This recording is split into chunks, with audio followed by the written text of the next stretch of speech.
Well, President Trump's announced a relatively high tariff rate of 25% on India. This surprised a few people. We know Donald Trump and Prime Minister Modi are very friendly, and the president did acknowledge India was a friend, but he explained he was imposing an additional penalty on the country because it purchases the majority of its military equipment from Russia.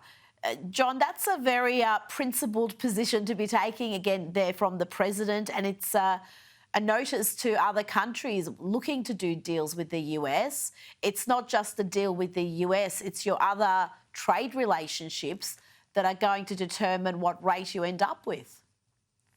This is really interesting, Rita, and it illustrates the fact that Trump likes to use trade as an instrument more generally of foreign policy. So one of the things he's trying to do is to Yes. isolate Russia and isolate China. But what's going on here is that when a country buys its military supplies from another bigger, more heavily armed country, there's a tendency for it to align itself with that country. That creates relationships between your military and that country's military. And Trump doesn't like that. Trump wants the business here in the US, of course, but I think more importantly, he wants India firmly aligned with the United States in our camp. And I think that's really what's going on here.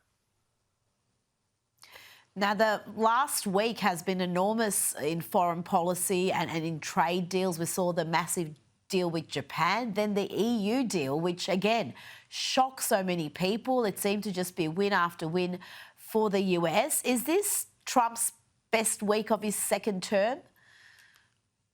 He's had several good ones, Rita, but it's got to be a contender. I mean, that EU deal was stunning. Here in America, the press is kind of mocking Trump. He's going to Scotland to go golfing. Well, he walks away with this incredible trade deal with the European Union. I mean, it's a fantastic deal. And yeah, he's having a very good week. There's no doubt about it. Now, this economic news isn't going to please Donald Trump, the White House. Earlier today, the Federal Reserve decided to keep its benchmark interest rate unchanged.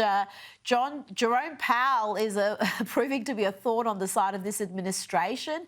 How do you see that relationship going forward? Well, it's interesting, Rita, because two members of the Open Market Committee dissented and voted against the chairman here. That's the first time that has happened since 1993. Wow.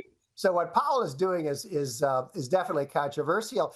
You know, he says he's concerned about inflation, especially he's worried that the tariffs might create inflation. You know, that's just wrong. Tariffs cannot cause inflation. They don't increase the money supply. You'll see selective increases in the prices of certain products. That'll depress the demand for those products to some extent, and some consumers will choose to buy other products instead. That is not inflation. And so it's hard to avoid the feeling that Powell is really trying to be a thorn in Trump's side, but I don't think it's going to last. I think before the end of the year, we're going to see the Fed cutting interest rates. Now, before you go, we've heard that White House envoy Steve Witoff is off to Israel. This is the first trip in almost 3 months for him. One US official told Axios the president wants to know more about what the humanitarian situation in Gaza is in order to know how to get more assistance to civilians in Gaza. John, how significant is this trip, and what assurances will Witoff be seeking? Well, first of all, Donald Trump is a staunch ally of Israel, and that has not changed. I think what's going on here is that Witoff wants to check out the situation in Gaza, where there's talk about starvation and so on, investigate it. And I think he's going to come back and report that the problem is being caused by Hamas. Hamas keeps shooting people who are trying to distribute food or trying to receive food. That's the problem, and I think that's what he is going to report to President Trump. So you don't see any fracturing of that relationship between America and Israel? I'm pretty sure not, Rita. I mean, Donald Trump is a solid ally of Israel. Mike Huckabee, the ambassador, was quoted on that earlier today. He said there is no daylight, there is no change in the relationship. It remains as strong as ever. John Hinderaker, we always love having you on this program. Thank you so much for your time tonight. Thank you, Rita.